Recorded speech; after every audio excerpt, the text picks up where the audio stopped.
16. Conquanto o irmão o conheça de cor, acompanhe a leitura dele. Ou melhor, vamos todos juntos, com a nossa voz alta, ler esta escritura de João 3,16. Todos leiamos. Porque Deus amou o mundo de tal maneira que deu o seu Filho unigênito, para que todo aquele que nele crê não pereça, mas tenha a vida eterna. Oremos. Ó nosso Deus, nós te louvamos por teres feito o teu servo João, mais de 50 anos depois desse pronunciamento de Jesus, o teres feito se lembrar dele para registrá-lo no seu livro. Senhor, nós te louvamos, porque através dessa palavra de Jesus, nós sabemos que crendo nele somos seguramente salvos. Nós te louvamos porque milhões e milhões de pecadores têm se convertido, têm sido salvos através da pregação baseada em João 3,16. Nós te louvamos, ó Deus, porque nesta noite, essa promessa de Jesus, qual seja de vida eterna ao crente nele, nos orientará nesta pregação. Nós te louvamos, ó Deus, pela vitória dos teus servos que nesta noite conseguiram trazer os seus amigos. Galardoa, Senhor, esses teus servos, permitindo-lhes a alegria de verem os seus convidados, rendendo-se à fé no teu bendito Filho. Sim, ó Deus, e nós te pedimos por esses amigos visitantes. São almas preciosas, em favor das quais o teu bendito Filho também espargiu na cruz do Calvário seu sangue divino. Que essas pessoas, ó Deus, ouvindo a tua palavra nesta noite, sentindo desejo de vida eterna, resolvam com sinceridade de coração confiar no teu bendito Filho. Ó Deus, que os teus servos, tendo ouvido a prédica desta noite, se disponham a te servir com mais fidelidade ainda. Tudo nós te pedimos e por tudo te agradecemos, em nome de Jesus Cristo, a verdade que liberta da mentira religiosa. Amém. E todos podem sentar.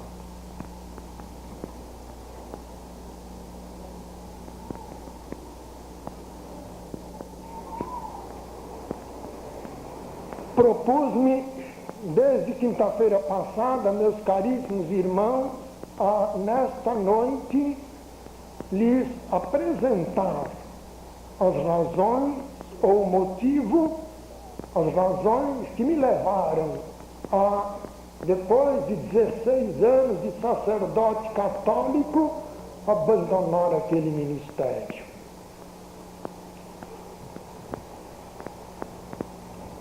Meu prezado amigo visitante, se alguma frase minha chocá-lo, não se aborreça, seja inteligente, procure analisar o que você ouviu.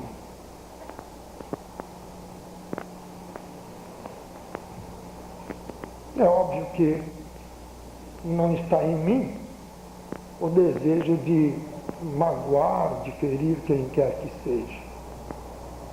No entanto, preciso cumprir o meu dever diante de Deus. Direi a verdade. Dizer a verdade, sobretudo em assunto espiritual, a verdade atinente ao plano de salvação do pecador, é uma grande demonstração de amor. Eu nasci numa família muito católica.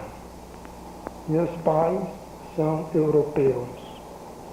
E eles levaram muito a sério a educação dos filhos de maneira muito especial a educação religiosa.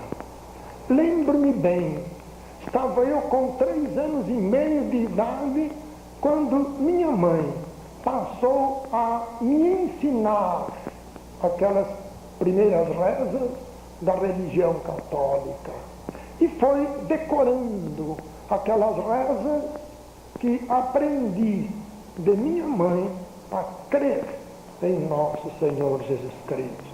Sim, meus caríssimos e meus amigos, desde muito criança, aos 3 anos e meio de idade, aprendi a crer e sinceramente em nosso Senhor Jesus Cristo.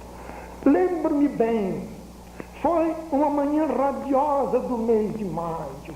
Eu estava com 6 anos e alguns meses apenas quando participei de uma centena de meninos, todos vestidos de branco, em fila dupla, dirigíamos-nos da casa da dona Dindinha Faleiros, a nossa catequista, para a nossa matriz paroquial.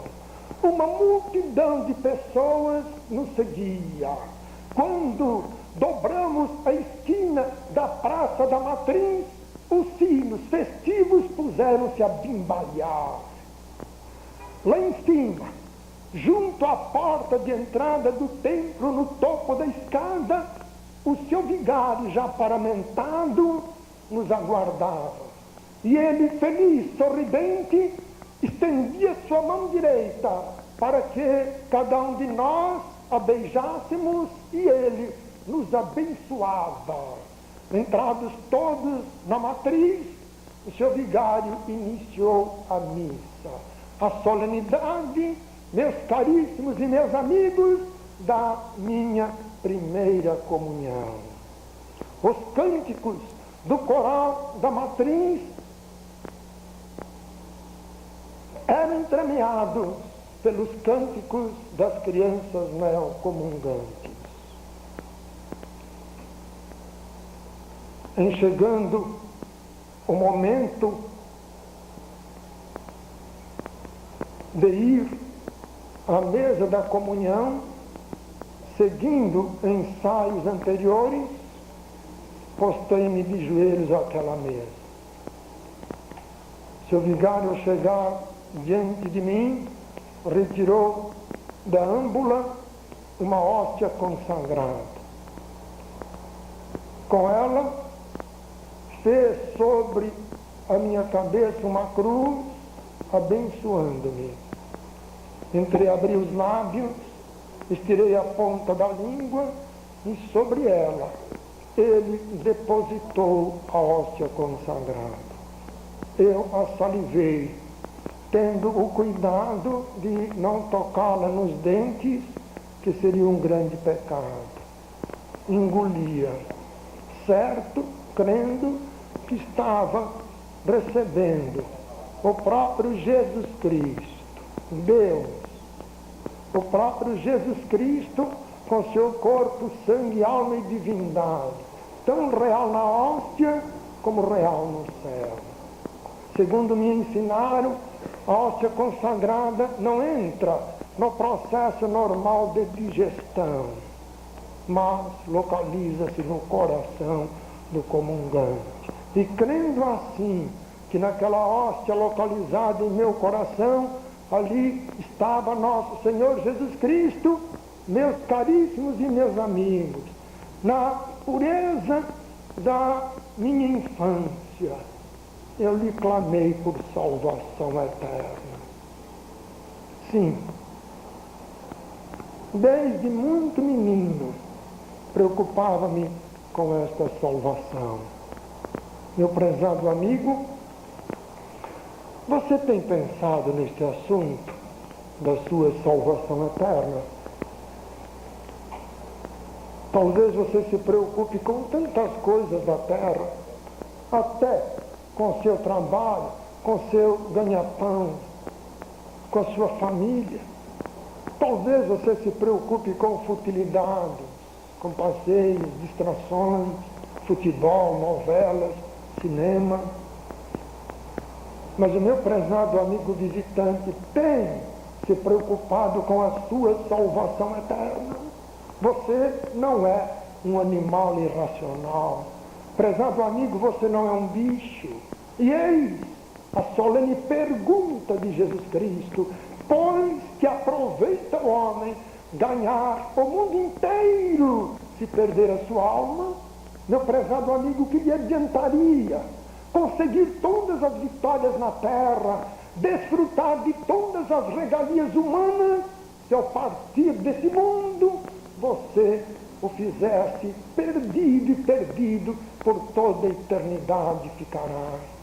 O que lhe adiantaria ainda, prezado amigo, padecer todos os sofrimentos, curtir todas as dores e com resignação se continuar a padecer por toda a eternidade no inferno?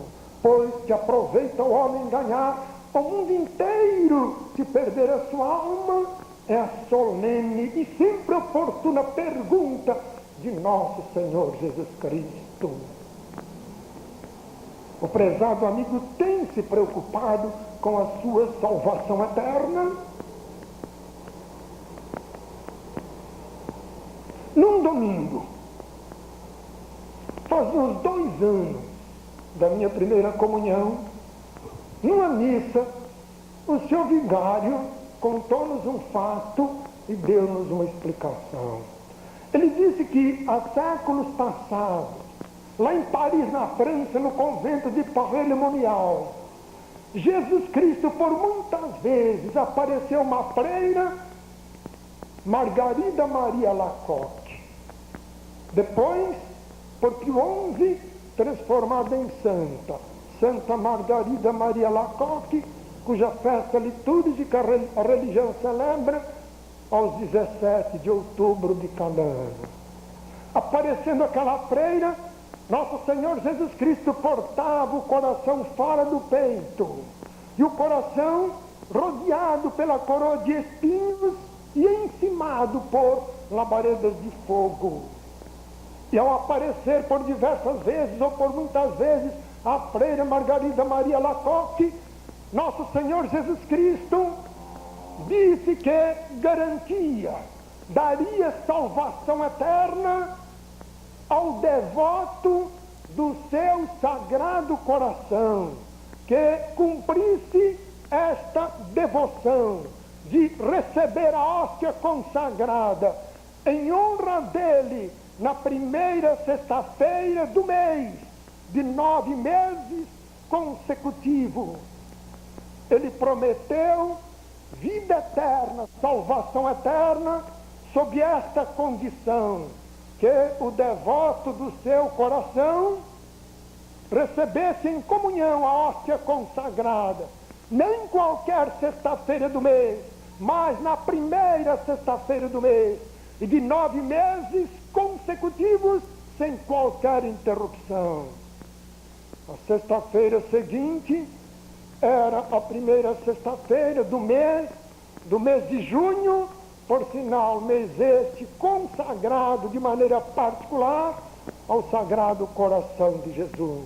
E às 5:30 da manhã, lá me encontrava eu na fila do confessionário, porque, confessando-me ao nosso sacerdote, queria, por ocasião da missa das 7 horas, recebendo a hóstia consagrada em honra do Sagrado Coração de Jesus, começar o ciclo dessas 9 primeiras sextas-feiras.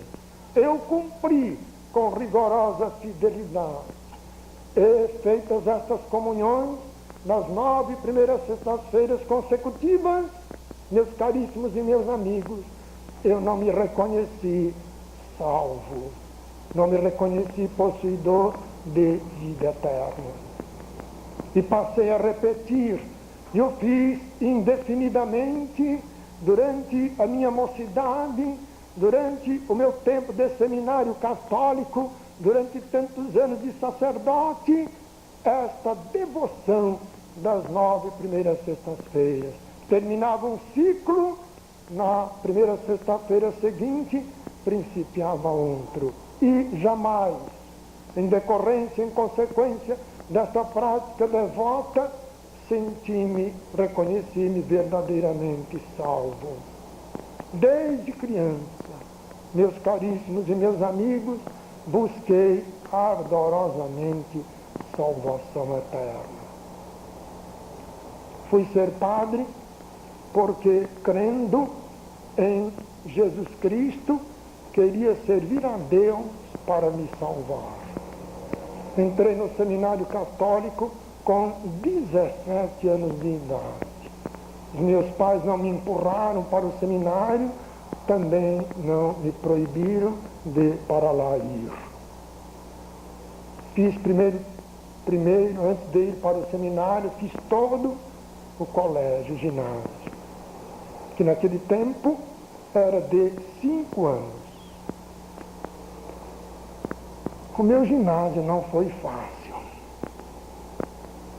Não havia, então, colégios gratuitos no interior, colégios do governo. Todos os colégios eram particulares e por isso pagos.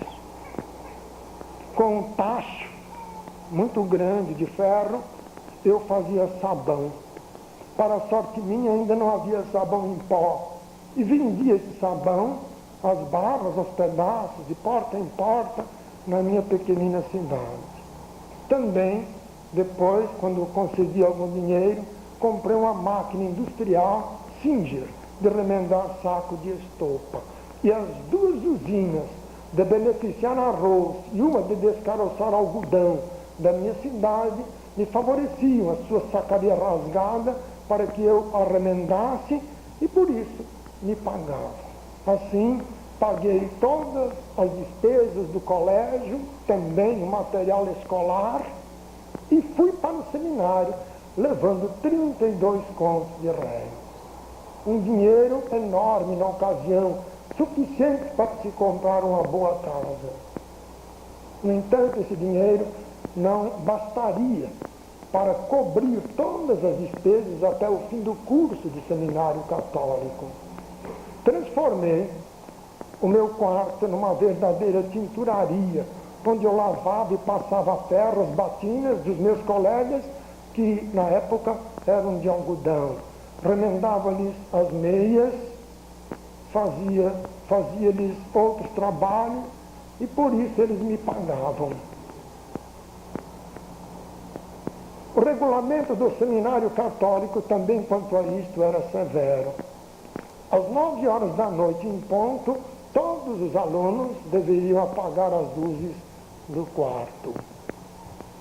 Eu juntava o meu material escolar, porque, em consequência daqueles trabalhos, eu não podia estudar as lições passadas pelos professores nas aulas, nem fazer os exercícios por eles estabelecidos.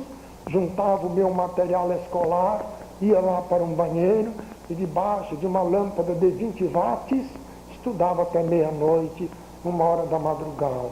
E às 5 da manhã, o velho sino do seminário punha-nos a todos de pé.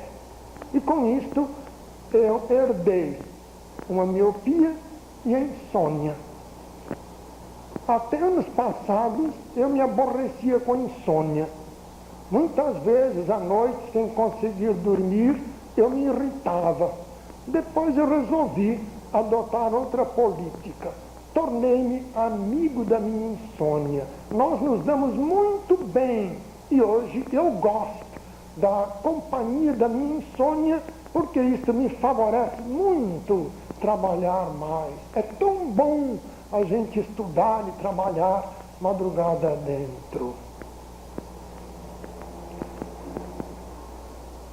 Parte do meu seminário católico ocorreu com parte da Segunda Guerra Mundial. E por quê? O arcebispado católico de São Paulo tinha que mandar todo o seu dinheiro para o Papa Pio XII ajudar as forças totalitárias do eixo. Nós passávamos fome. Embora eu tivesse meu dinheirinho, não tinha o que comprar. E o seminário proibia a gente sair à rua para comprar qualquer coisa. Os colegas, cujos familiares residiam na capital, eram toda semana quinhoadas pelos seus pais, com fartos lanches suficientes para a semana inteira. E nós, que não tínhamos ninguém na capital, tínhamos que suportar a dureza. Muitos dias seguidos, o café da manhã, o almoço e a ceia da tarde se reduziam a uma banana distribuída ao meio-dia, que eu comia com casca e tudo. E depois eu saía por ali a observar, a verificar se encontrava alguma casca de banana atirada fora. E sempre encontrava. Sim, meus irmãos e meus amigos, eu comi muita casca de banana. No auge da fome, eu cheguei a mastigar água para ter a sensação de estar mastigando alguma coisa. Conto estas coisas e devo confessar aos irmãos e amigos, é verdade, eu não sou melhor do que ninguém. Todo mundo aqui é muito melhor do que eu. Não sou melhor do que ninguém. Mas nunca me contrariei por enfrentar todas essas vicissitudes, esses sacrifícios. Eu conto esses fatos para frisar o seguinte: enfrentei toda esta dureza firme no meu propósito de ser padre, porque como padre eu queria me salvar.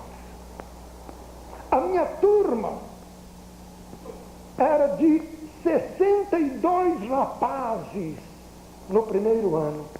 Começamos o seminário católico, o curso superior, com 62 rapazes. Apenas 8 desses 62 se ordenaram sacerdotes. Dos 62, apenas 8. Eu enfrentei todas essas lutas sem qualquer esmorecimento, porque eu queria ser padre, a fim de, como sacerdote, obter salvação eterna. Terminado o meu curso do seminário em São Paulo, fui ordenado no dia 8 de dezembro de 1949, em Montes Claros, no norte do estado de Minas Gerais. Lá trabalhei durante 2 anos e em janeiro de 1960 fui levado para o Recife, em Pernambuco, onde trabalhei durante 8 anos, sobretudo dirigindo obras sociais, dirigindo orfanatos e asilos de velhos. À frente desses orfanatos, criei mais de 2.000 órfãos desamparados, e à frente daqueles abrigos de velhos, eu amparei tantos anciãos desvalidos.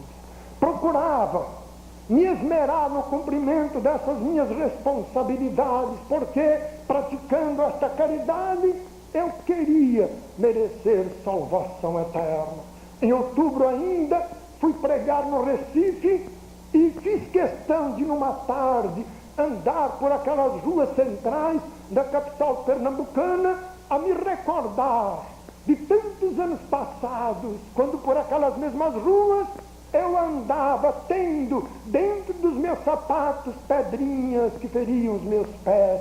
Sim, meus caríssimos e meus amigos, de propósito, por penitência, eu colocava dentro dos meus sapatos pedrinhas, porque ferindo os meus pés eu queria, com a minha dor, com o meu sangue, merecer salvação eterna. Sim, eu procurei, eu busquei, sôfrega e sofridamente, no exercício honrado do meu sacerdócio, salvação eterna. Em Pernambuco, tive, dentre tantos outros, um grande amigo, Dom Ricardo Vilela, antigo bispo de Nazaré da Mata. Desde que nós nos conhecemos, ele passou a me honrar com a sua preciosa amizade. Até hoje, dele me recordo com saudades. Recordo-me com saudades das nossas longas palestras, sempre em torno de assuntos nobres e elevados, através das quais ele muito me ensinou Toda vez que Ricardo Vilela ia ao Recife, visitava-me.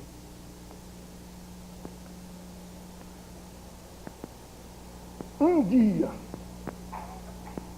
recebi a notícia de que ele, enfermo, estava hospitalizado no Hospital do Centenário, no Recife.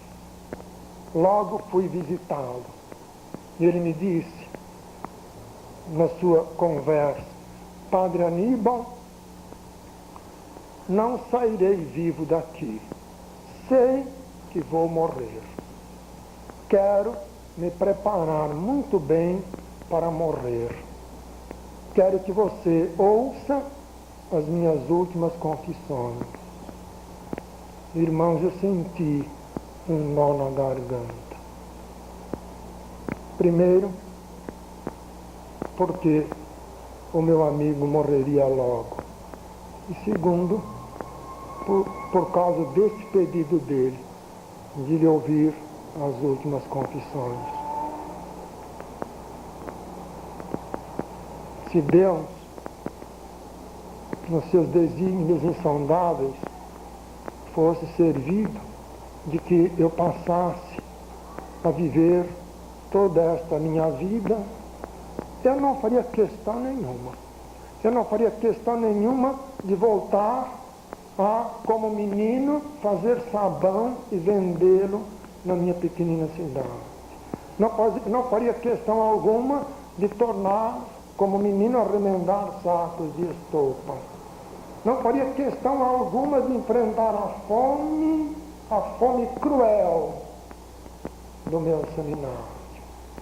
Não faria questão alguma de ser outra vez sacerdote por 16 anos. Não faria questão alguma de sofrer toda aquela busca ansiosa de salvação eterna nos labirintos de uma falsa religião. Não faria questão alguma de, como penitência, colocar outra vez nos meus sapatos as pedrinhas que ferissem meus pés. Só de uma coisa, gostaria que Deus me livrasse: do confessionário.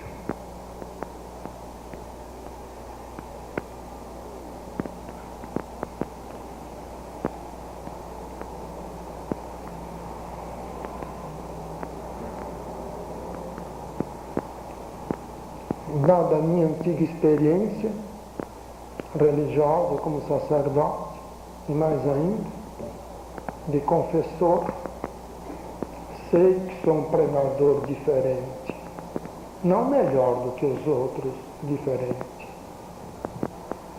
Reconheço-me também uma pessoa não alegre. Sinto-me muito melhor trancado num quarto sozinho.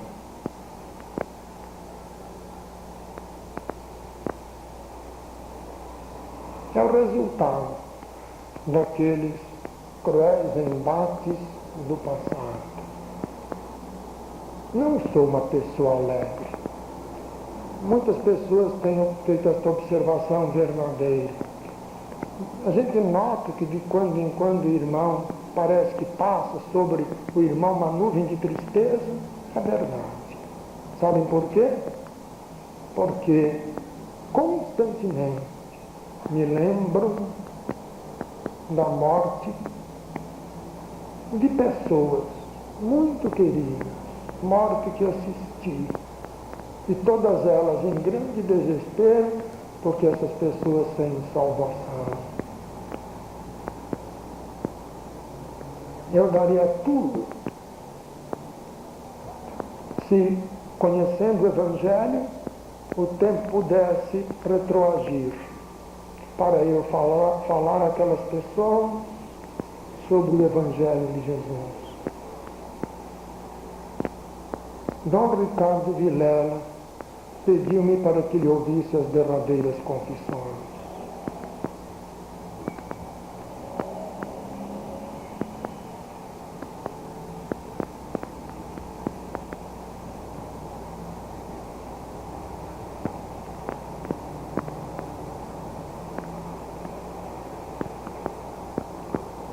Ele era uma consciência delicada, uma alma de escola.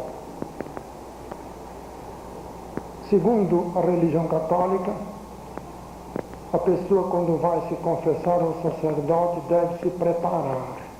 E nesta preparação, a pessoa precisa fazer um exame de consciência, procurar a se recordar dos pecados cometidos,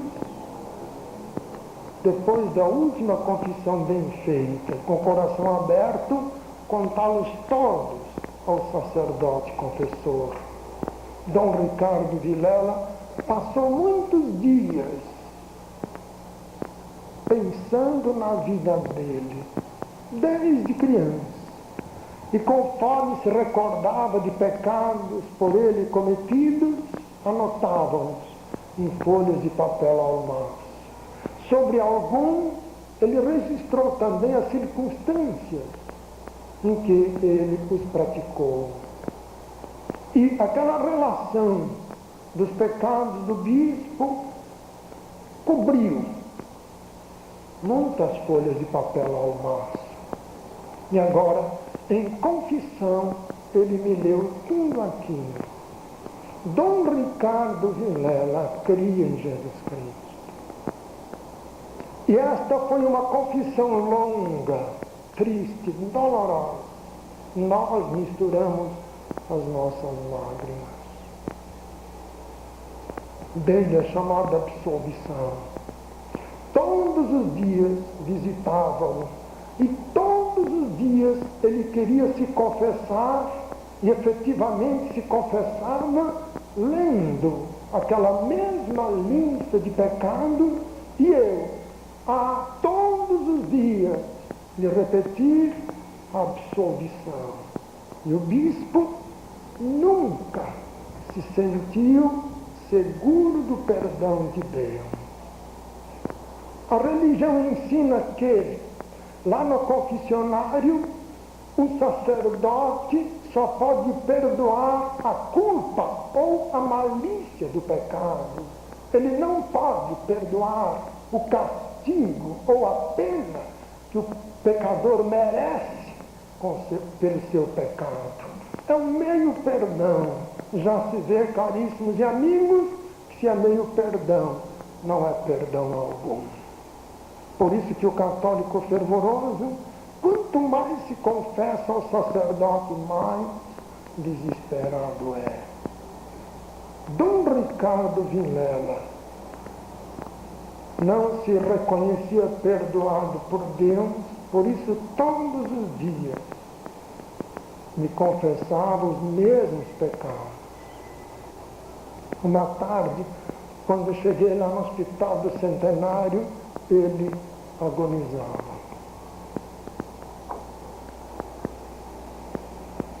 Sentei-me junto da cama dele, tomei-lhe a mão direita entre as minhas mãos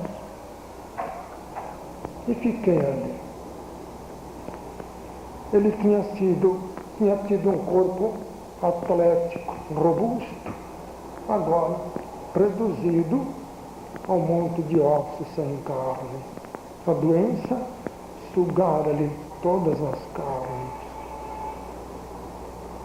Todos os sinais da morte próxima: nariz afilado, olhos envidrados, unhas e lábios roxos, debilíssima respiração. De quando em quando ele procurava falar alguma coisa, mas apenas movia levemente os lábios. O meu amigo partia. Com quanta saudade nesta hora eu me lembro dele. Ele foi um bispo dinâmico, correto, de vida íntegra, limpa. Tudo fizera para cumprir os seus deveres de sacerdote e depois de bispo. O meu amigo partia.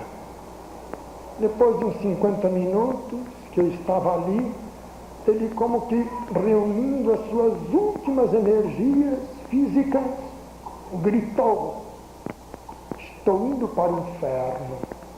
e morreu.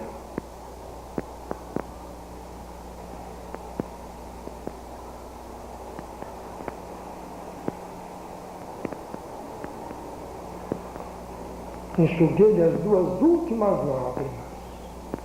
Pela última vez fechei os olhos. Até hoje eu guardo esse lenço sem tê-lo lavado, para conservar as 2 últimas lágrimas do meu amigo. Não sei por que guardo esse lenço.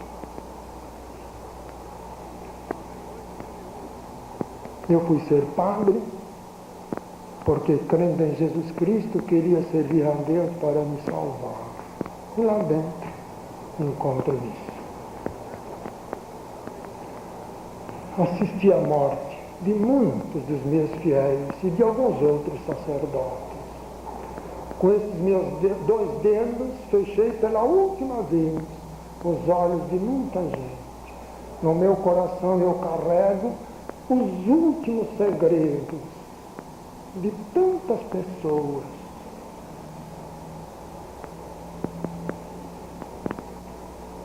Nunca vi nenhum dos meus fiéis partindo seguro da sua salvação eterna. Em novembro de 1977, há 5 anos e pouco, há 6 anos já, uma incumbência muito especial me levou a Roma, a falar com o Papa Paulo VI, o pontífice reinante na época. A audiência, que estava marcada para 10 minutos, ele a fez prolongar-se para 1h e 45 minutos. Depois de me ter exposto o motivo da minha ida à presença dele, fomos conversar sobre outros assuntos, de maneira muito especial sobre o Evangelho. É evidente, meus caríssimos e meus amigos, que eu não perderia esta oportunidade de falar do Evangelho para o Romano Pontífice. Eu me compadeci intensamente dele, porque, marcado pela dor, ele sofria de uma pavorosa artrose que lhe causava pungentes dores. Com dificuldade, ele conseguia se levantar de uma cadeira ou se sentar sobre ela. Quando eu cheguei, ele estava de pé, eu o ajudei a sentar-se. E quando eu fui sair, ele quis se pôr de pé e eu o ajudei a se levantar.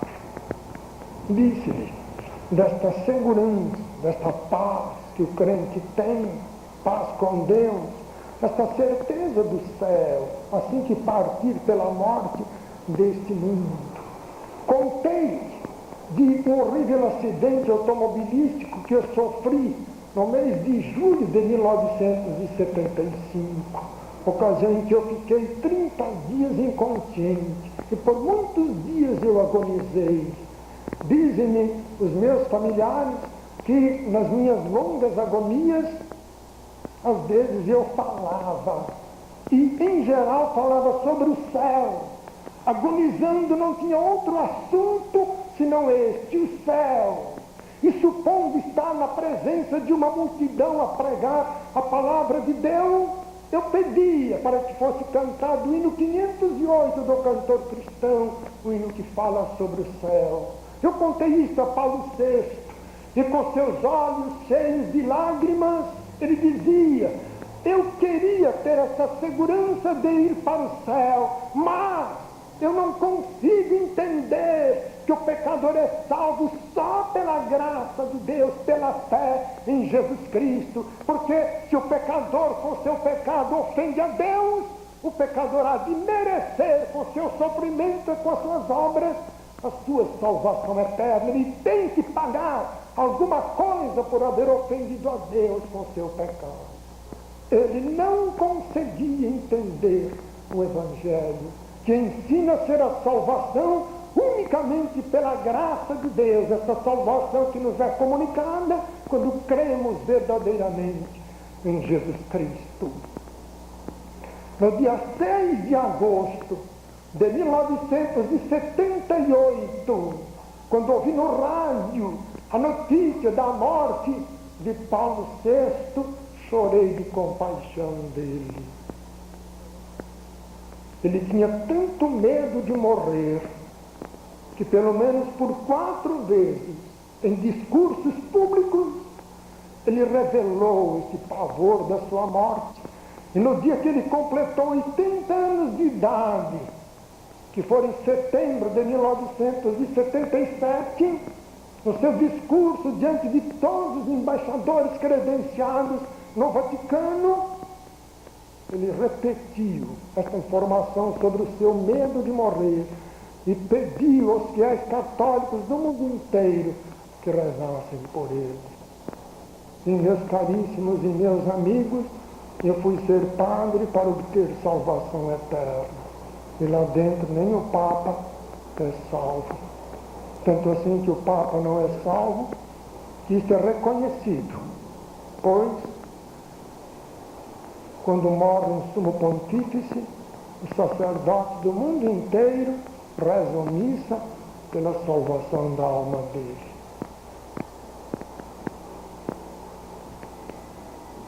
Como sacerdote, era fervoroso no celebrar missa. Eu confesso, com vergonha, que eu cria na missa. Eu cria que na missa eu repetia o sacrifício de Jesus Cristo. Eu cria verdadeiramente na hóstia consagrada. Eu me ajoelhava diante dela para adorá-la. E ao final da missa, quando eu comungava a hóstia e tomava aquele vinho consagrado, eu cria que estava recebendo na hóstia o verdadeiro Deus. Quando sacerdote em Pernambuco, um rico proprietário resolveu lotear uma grande gleba ali junto de Beberibe, onde hoje é o bairro do Cajueiro. Ele doaram uma quadra inteira no centro do loteamento, a Arquidiocese Católica do Recife, e se comprometeram com o arcebispo de edificar ali a primeira matriz da paróquia. Eles elaboraram um programa extenso para a inauguração daquele loteamento, das vendas daqueles lotes. E fazia parte desse programa a celebração de uma missa pelo arcebispo, às 4 horas da tarde, naquele domingo. À última hora, surgindo imprevisto, o bispo não pôde ir e me pediu que o substituísse. E lá fui eu. Quando cheguei lá no loteamento, havia uma multidão de pessoas e no centro daquela quadra doada à Arquidiocese Católica estava uma mesa que me serviria de altar. Terminei de prepará-la, paramentei-me e comecei a missa. No instante apropriado, eu proferi uma curta locução de 7, 8 minutos, sobretudo enaltecendo o empreendimento daquele cidadão e me congratulando com os futuros moradores dali. No instante da chamada consagração, que é aquele momento em que aquela hóstia e aquele vinho se transubstanciam, segundo o termo técnico da religião, verdadeiramente em Jesus Cristo, Deus e homem, uma banda de música rompeu o hino nacional. E houve aquele foguetório, como habitualmente ocorre nessas festas populares da religião. Eu interrompi a missa, aguardando a volta do silêncio para prosseguir a sua celebração. Eu estava ali de pé, com as minhas mãos postas, olhos semicerrados, adorando o meu Cristo da hóstia. Ocorre uma rajada de vento que carregou a hóstia distante. Fiquei perplexo. Não sabia qual seria a melhor decisão. Segundo o ensino da religião, nenhum leigo pode tomar em suas mãos a hóstia do sacerdote celebrante. No caso, eu, que deveria ir à procura do meu Cristo. Por outro lado, eu achava ser muito ridículo sair eu a correr atrás da hóstia, eu coberto com todos aqueles paramentos. Estava ali indeciso, pensando qual seria a melhor solução. A religião católica estabelece rigorosas leis em torno da hóstia consagrada. Se porventura uma pessoa, ao comungar a hóstia, vomita, o sacerdote é obrigado a separar a hóstia do vômito e ele mesmo engoli-la. Isto aconteceu comigo 3 vezes. Se porventura o sacerdote não tem estômago para isto, só nesse caso extremo, ele, separando a hóstia do vômito, deve queimá-la na chama de uma vela e depois depositar no lugar preparado em toda a matriz paroquial aquelas cinzas. Por 3 vezes eu engoli a hóstia separada do vômito dos meus fiéis. E eu estava me preocupado, como vou fazer? Ergue-se uma voz de um bêbado. Eu não entendi o que ele estava falando. Eu percebi seus empurrões, ele vinha rompendo passagem entre a multidão e tropeçando nos seus próprios pés de ébrio, chegou junto do meu altar, caiu sobre aquela mesa, batendo com força sobre ela a sua mão direita e jogando em cima a hóstia e gritando: seu vigário, eu peguei a danada.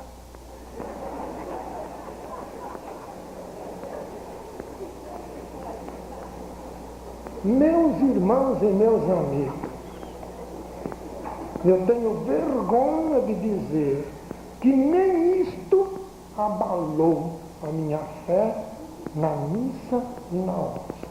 Nem isto. Só muitos anos depois, havendo eu já entendido a inutilidade da missa e a aberração da hóstia,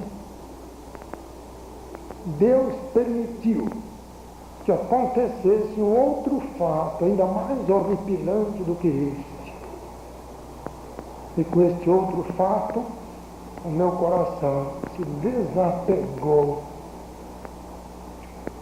da missa e da hóstia.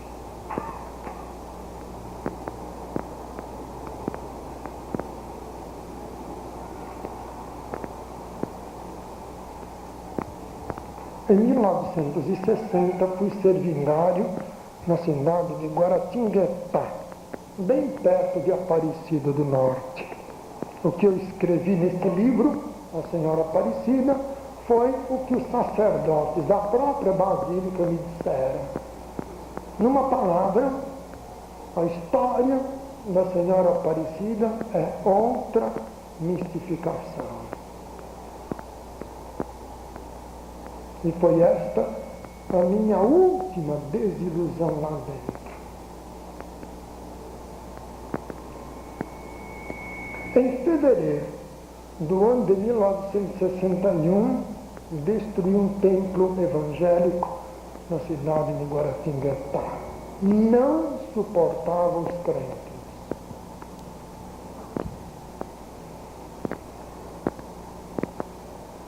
Em maio do mesmo ano de 1961, passando por um grande sofrimento, Deus me levou à Bíblia. Até então não tinha tido qualquer interesse sobre as Escrituras. Aliás, no seminário católico eu aprendi que a palavra do Papa, porque ele é infalível, é verdadeiramente a palavra de Deus. Ensinaram-me que a Bíblia não é a palavra de Deus.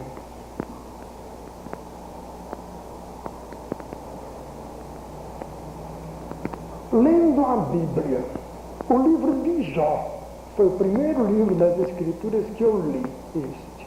Lendo o livro de Jó, o Espírito Santo me levou a crer nas Escrituras como a palavra santa, infalível, inerrante, indeficiente de Deus nosso Senhor. E obviamente, crendo nelas assim, este Espírito Santo me levou a questionar a minha religião de padre.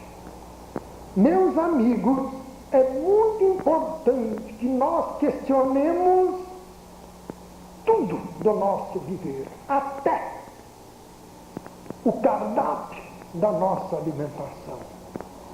É mais importante ainda que nós questionemos aquilo que nós chamamos de nossa religião.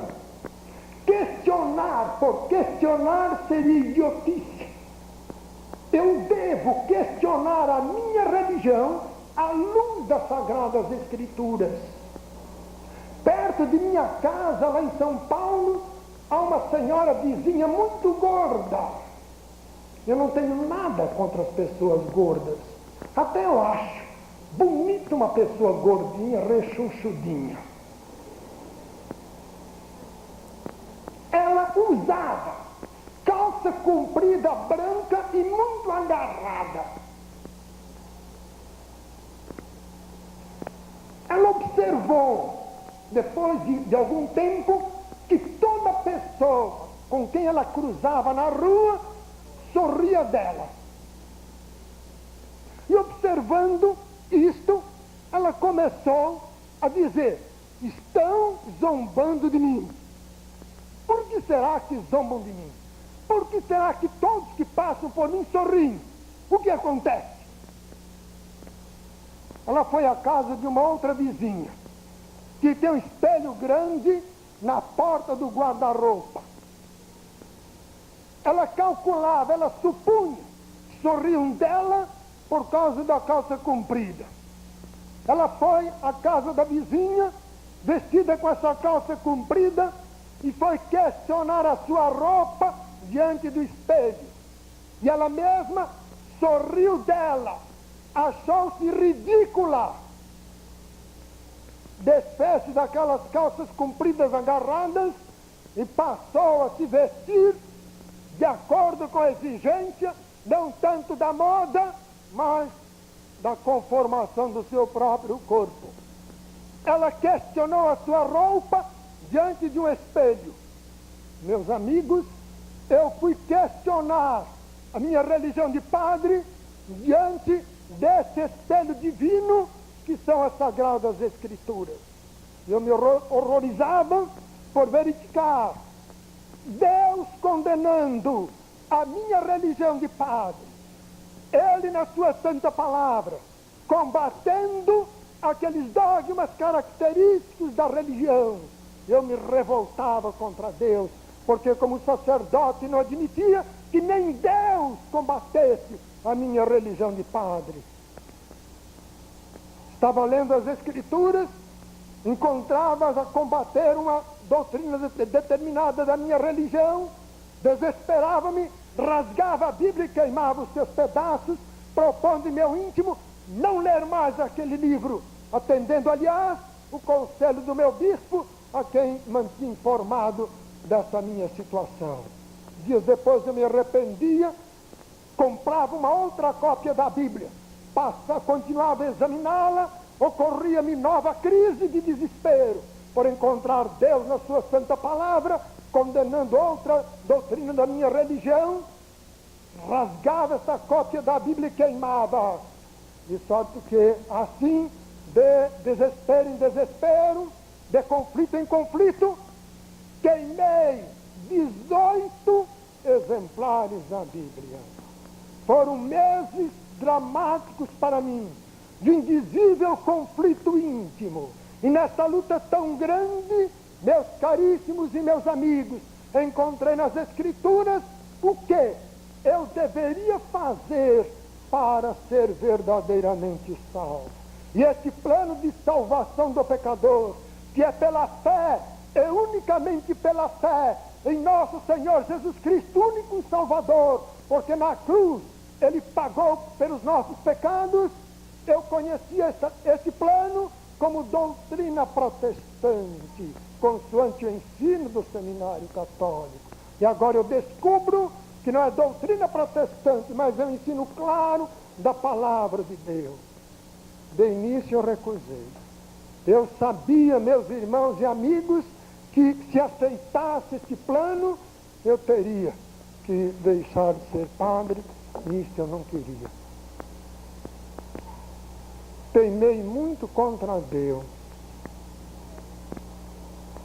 Por tantas semanas seguidas eu recusei a sua graça salvadora.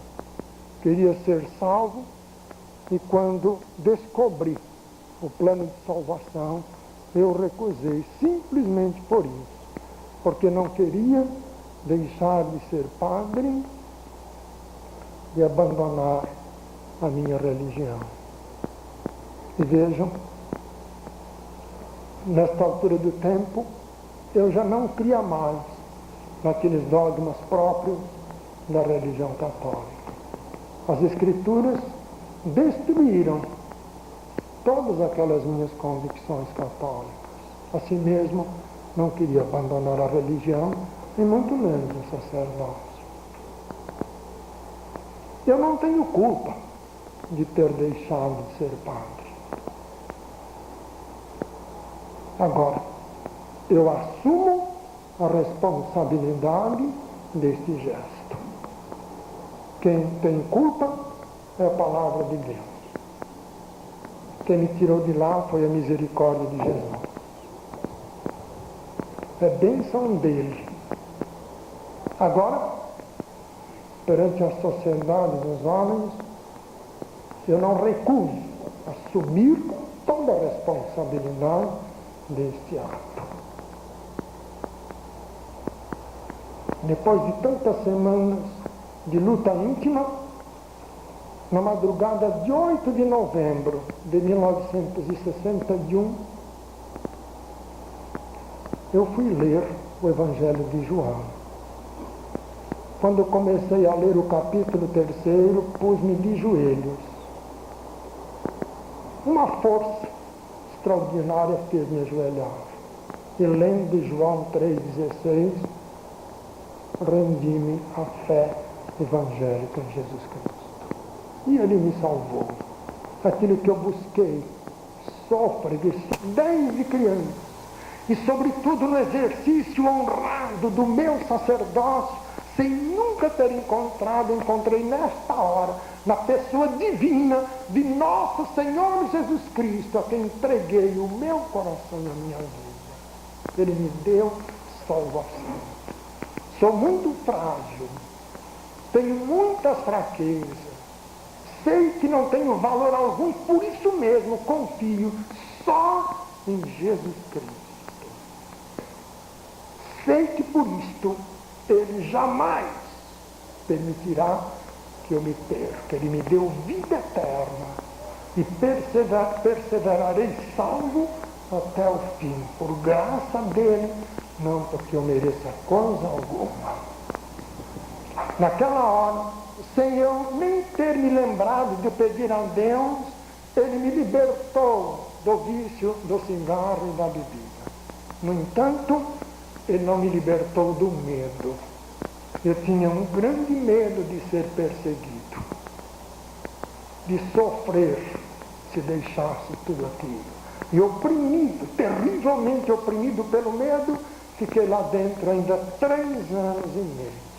Os meus caríssimos irmãos podem imaginar o meu sofrimento, o meu conflito dramático durante todos aqueles longos meses, 3 anos e meio. Muitos anos depois é que eu vim entender porque Deus permitiu isto na minha vida. Quando eu me converti em 61, eu era ainda vigário em Guaratinguetá, do arcebispado de Aparecida do Norte. Em 1963, fui ser vigário na cidade de Orlândia, do arcebispado de Ribeirão Preto, também no interior do estado de São Paulo. Em novembro de 1964, quando havia chegado a hora de sair de lá, fui procurar o meu bispo. O arcebispo de Ribeirão Preto era o cardeal Agnello Rossi. De 1969 a esta parte, ele se encontra em Roma, depois de ter sido arcebispo da capital paulista. Ele fora meu professor no seminário católico e nós éramos muito amigos. Depois de alguns anos, como professor do seminário, ele fora eleito bispo e fora bispo no interior do estado do Rio. Enquanto eu estava em Pernambuco, nós sempre trocávamos cartas. Agora, em Ribeirão Preto, ele era o meu arcebispo. Contente da minha nova situação religiosa, ele ficou assustado. Mas foi muito amigo. Chamou-me muitas vezes ao palácio dele para nós conversarmos. Ele queria me dissuadir da ideia de sair de lá. Quando eu recorria, apelava para as Escrituras, ele fugia. Com a Bíblia ele não queria nada. Falava-me tanto de Martinho Lutero, como se eu tivesse algo com Martinho Lutero.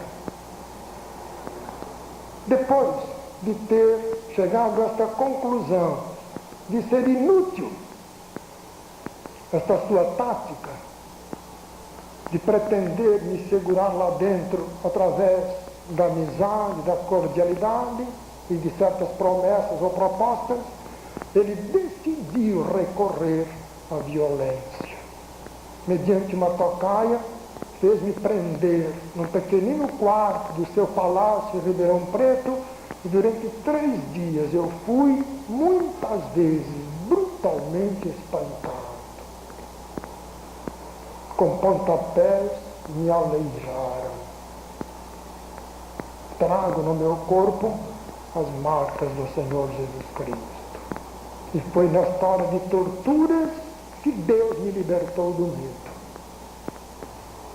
E nesta hora que Ele me chamou para este ministério. Até então, pensava em dar um outro rumo à minha vida. Tornar-me membro de uma igreja batista, servir a Deus como membro dessa igreja e exercer uma profissão secular. Foi naquela hora de tormentos que Deus me chamou para este ministério. E nesta hora que Ele me chamou para este ministério. Até então, pensava em dar um outro rumo à minha vida. Tornar-me membro de uma igreja batista, servir a Deus como membro dessa igreja e exercer uma profissão secular. Foi naquela hora de tormentos que Deus me chamou para este ministério de ser cigano do Evangelho. E porque Deus quis, eles não me mataram. Tiveram tudo para isso. E quando eu saí de lá, o bispo, revoltado porque não conseguira me eliminar, levou-me às barras dos tribunais. E este processo, baseado em acusações falsas, caluniosas, se arrastou na Justiça de São Paulo por 6 longos anos, causando-me intenso sofrimento. Trago, meus caríssimos, em meu corpo as marcas do Senhor Jesus Cristo. Não fui um padre qualquer. Desculpe-me dizer assim. Quem tem a minha autobiografia pode verificar documentos que comprovam esta minha afirmação. Por 2 vezes fui convidado para ser bispo e recusei. E se não tivesse recusado a oportunidade, hoje seria eu o cardeal de São Paulo. Não fui um padre qualquer. Deixei tudo aquilo porque Jesus Cristo me salvou. Saí de lá no dia 12 de maio de 1965. E desde então, há quase 19 anos, prego o Evangelho, percorrendo constantemente todos os rincões da pátria. Já preguei em todas as capitais, em muitas cidades do interior de todos os estados. O prezado amigo deve estar pensando. O pregador afirmou que desde menino aprendeu a crer em Jesus Cristo. Ele afirmou que, crendo em Jesus Cristo, resolveu ser padre para servir a Deus e assim obter salvação eterna. O pregador contou alguns fatos para comprovar a sua fé em Jesus Cristo. Ele disse que era perdido, que não estava salvo. Disse também que na madrugada de 8 de novembro de 61, creu em Jesus Cristo e aí foi salvo. Primeiro cria e não era salvo. Agora crê e é salvo. Como se explica isso? Algum mistério? Não. É porque a religião que eu servi como sacerdote ensina uma fé errada em Jesus Cristo. Não basta crer em Cristo para que o pecador seja salvo. É preciso que o pecador creia como Deus quer que se creia em Jesus Cristo. Existem muitas maneiras de crer em Jesus Cristo. Há pessoas que creem em Cristo como um simples milagreiro, um curandeiro. Há tantos programas de rádio que só falam em curas, em prodígios, em milagres, em solução de problemas da terra. Parece a gente toda Jesus Cristo é um curandeiro, um milagreiro, um simples taumaturgo. Já ao tempo de Jesus, muita gente cria nele dessa forma e continuava perdida. João, no final do capítulo 2 do seu livro, traz essa informação. E muitos, vendo os sinais que fazia, creram no seu nome, mas o mesmo Jesus não se confiava a ele. E destes muitos, que vendo os sinais, os prodígios de Jesus, criam nele, João destaca um nome: Nicodemo, príncipe dos judeus. Esse Nicodemos cria em Jesus como milagroso. E ele confessou esta sua fé em Jesus, dizendo: Rabi, bem sabemos que és mestre vindo de Deus, porque ninguém pode fazer estes sinais que tu fazes se Deus não for com ele.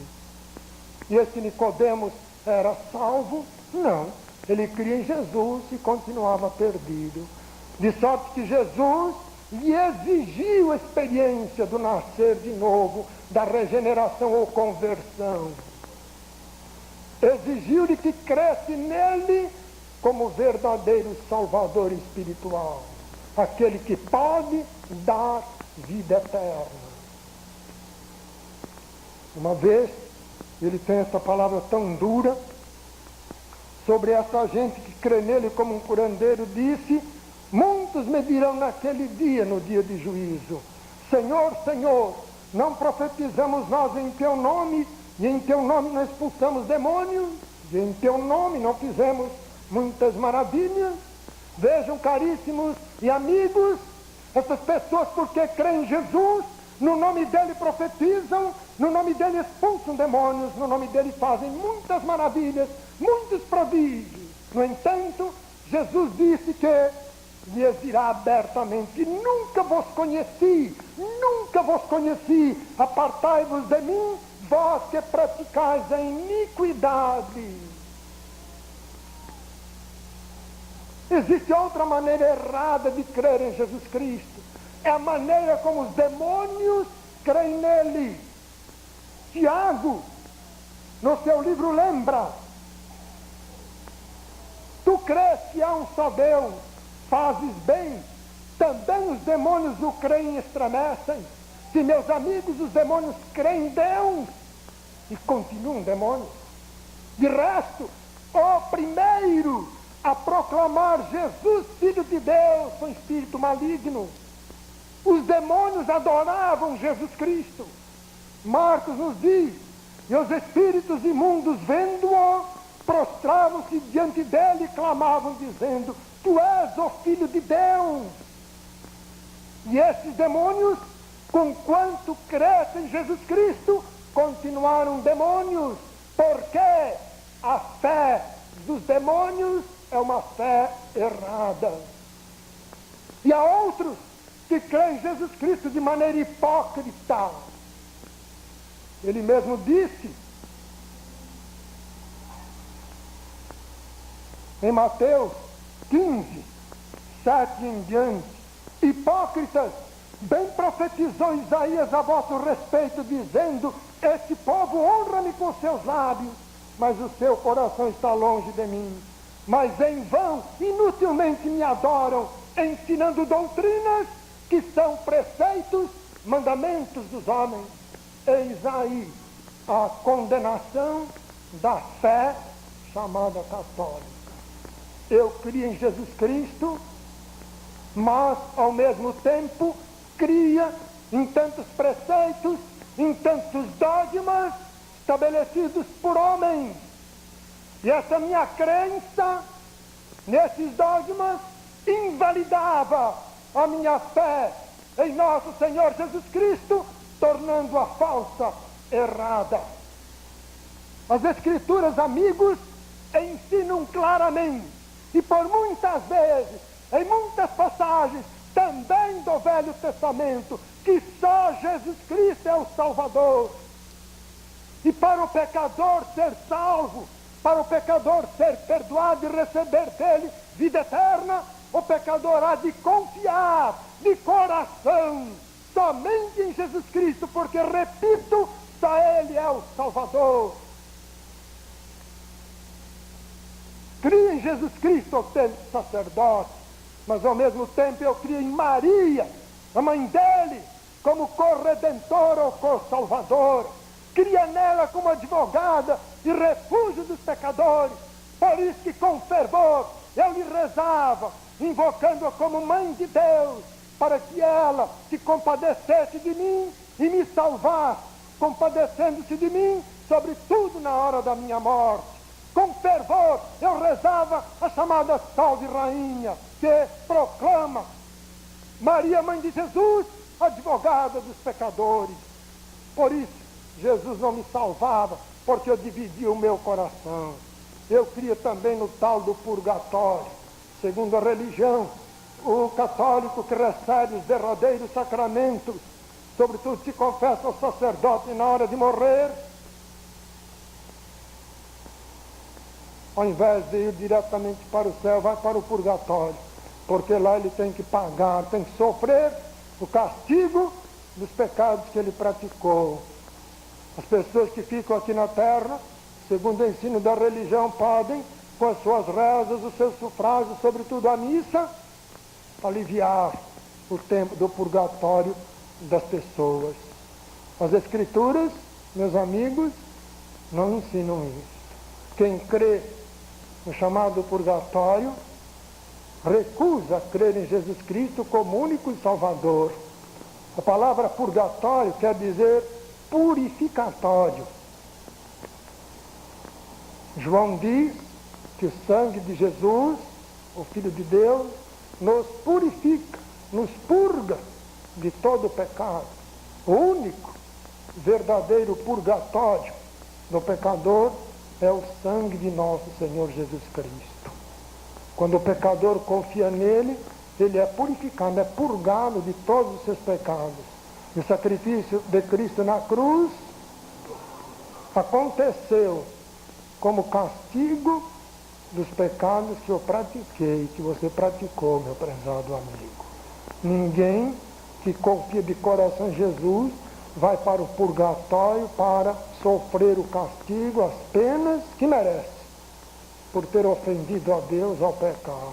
Esse purgatório não existe. Eu crio em Jesus Cristo e crio no purgatório ao mesmo tempo. Eu crio em Jesus Cristo e crio nos chamados sacramentos para a salvação. Eu crio em Jesus Cristo e crio também. É o cúmulo, é o auge da petulância, do orgulho. Eu crio no valor das minhas pobres obras, como contributo possível para a minha salvação eterna. Já me disseram tantas vezes isso. Os crentes são muito orgulhosos, um orgulho desmedido. Tanto orgulho tem os crentes que dizem que estão salvos. Tem orgulho. Meu prezado amigo, a verdade é diferente. O crente diz que está salvo e está mesmo. Não porque ele é orgulhoso, mas porque na sua humildade verdadeira ele confia só em Jesus Cristo. Ele não confia nele, não confia nas obras que ele pratica. Quem confia nas suas chamadas boas obras para a salvação, esse sim é orgulhoso. É orgulho rematado, indivíduo, supor-se merecedor de salvação, porque deu níqueis de esmola para os pobres. Isso é que é orgulho. Só recebe perdão e salvação eterna o pecador que de coração arrependido confia em Jesus Cristo como único Salvador, porque Jesus Cristo na cruz sofreu o castigo dos pecados desse pecador. Naquela hora daquela madrugada de 8 de novembro de 61, eu reconheci-me pecador e perdido, e me lancei pela fé, pela confiança nos braços de nosso Senhor, e Ele me acolheu, dando-me salvação eterna.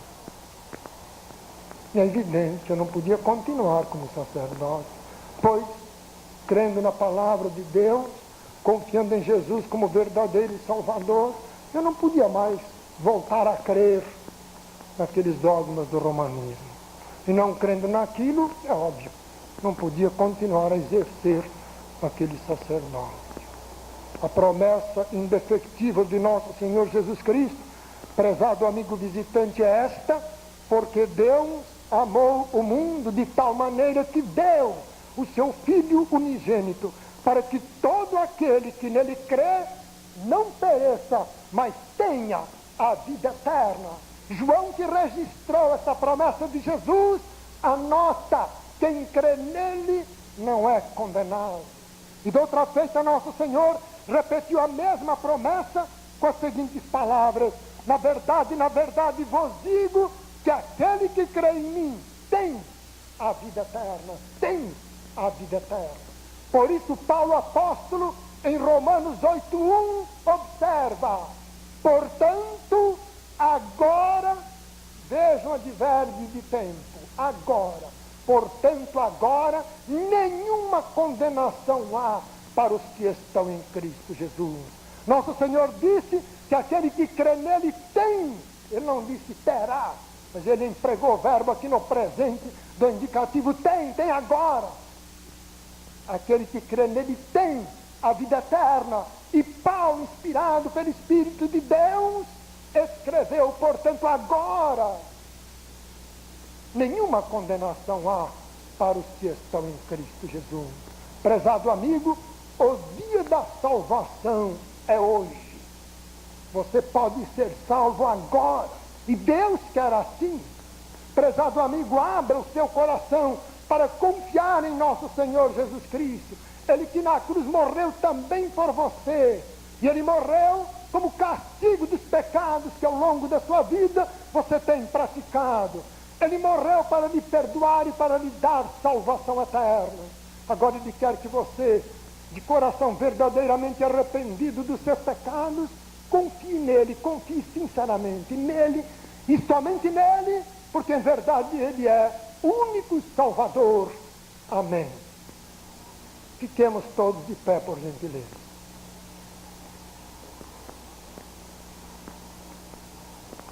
Peço aos irmãos o favor de fecharem os seus olhos.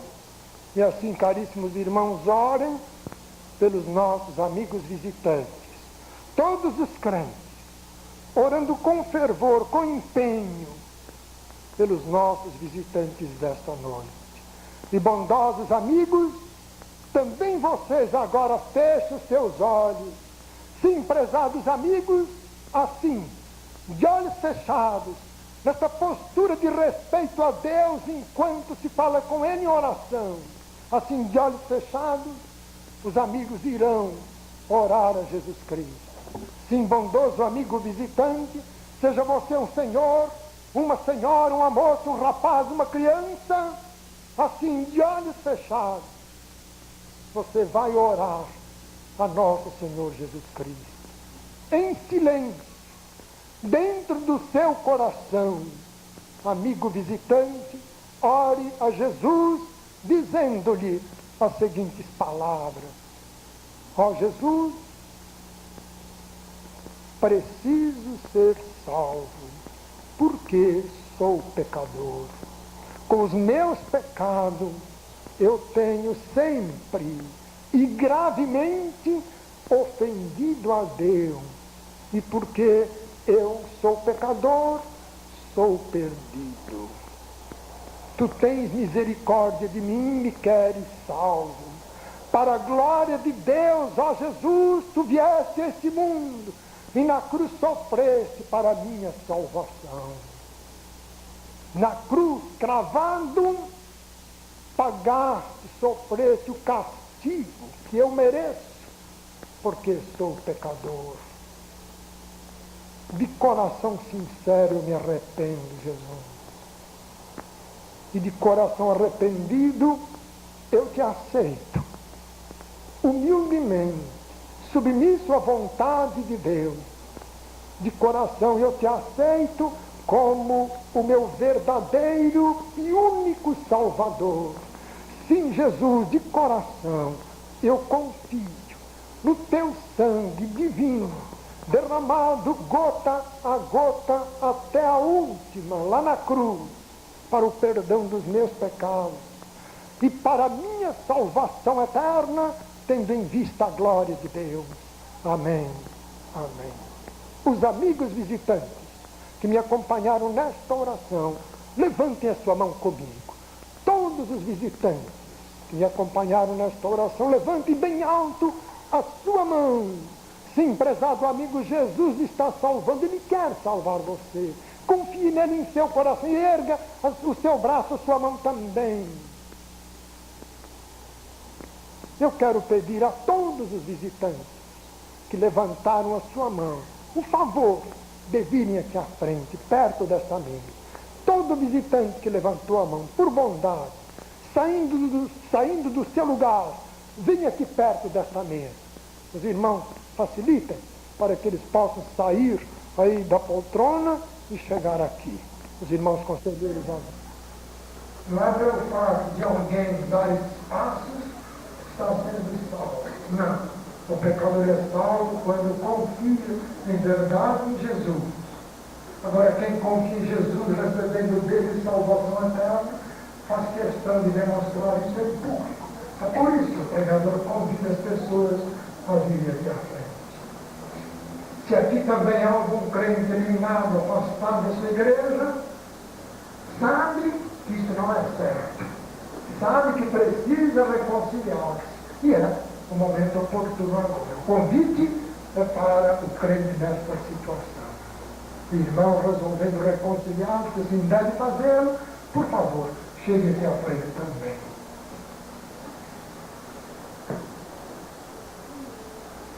Vamos ter um instante de oração, irmãos. Todos os crentes, outra vez, com seus olhos fechados.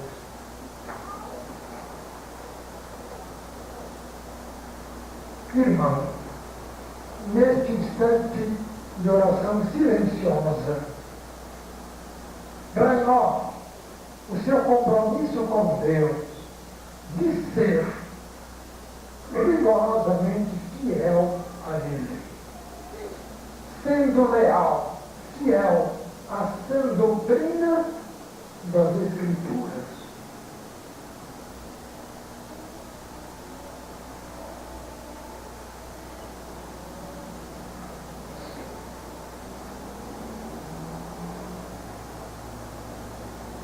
Ó Deus, cada um de nós, servos teus, nesta hora te agradece aquele momento solene da nossa vida, quando cada um de coração arrependido, evangelicamente, Senhor, cada um de nós, por nos ter exposto diante dos nossos olhos, que nos ensina a tua verdade. Senhor, cada um de nós, nesta hora, e ela aqui pela nossa, o seu compromisso intransigente para a sã doutrina da tua palavra. Nós te louvamos, porque esse caminho, esse evangelho que agora recebem, possa frutificar, levando-os à verdadeira conversão. Que os teus servos, Senhor, não recusem a tua bênção de trabalharem para ajudar essas pessoas. Senhor, continua a abençoar as tuas igrejas, promotoras dessa campanha especial de evangelização, a fim que elas possam prosseguir na sua luta de anunciar a bendita verdade do Evangelho aos moradores dessa grande capital. O povo do Ceará, o povo de Fortaleza precisa da bênção da chuva. Sim, ó Deus, com a chuva, molhe essa terra fértil, para que ela produza. Esse povo precisa ainda muito mais da chuva da tua graça, Ó Deus, permite esse povo,